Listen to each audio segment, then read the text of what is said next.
अरे कवन चाहे तू बनवत है भैया, कुल का हकी लौट के चला जात है, बदम चाहिए बना के अपने पीबे।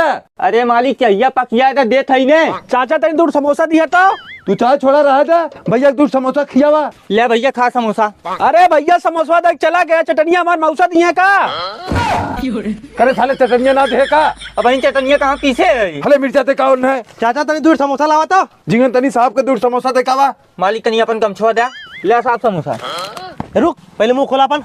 कबे साले बचपन से हमारे साथे पढ़े हैं तो हमसे मुंह चुराओ थे। अरे यार हम कहे तू पुलिस हो है, हम भैया यहाँ दुकानी पे काम करता है, तू बेइज्जती हमार कर तब मुँह बांध ले रहे। पहले बैठ हमारे साथे समोसा खाओ। नहीं भाई मैं बड़ा काम हो, तू खाए ले। बैठ सारे हमारे साथी है बैठ। लाओ अच्छा खाए ले। चाचा का रुपया भाई? दो समोसा 50 रुपया भाई भैया। हिला 25 रुपया। कैसे 25 रुपया देते हैं? एक समोसा है खा रहे अपन दही है ना। तू यार मैं स्कूलों में चूतिया बनावत रहा हूँ, चूतिया बना दे। अरे दाना तो साले खाया अपन दाना।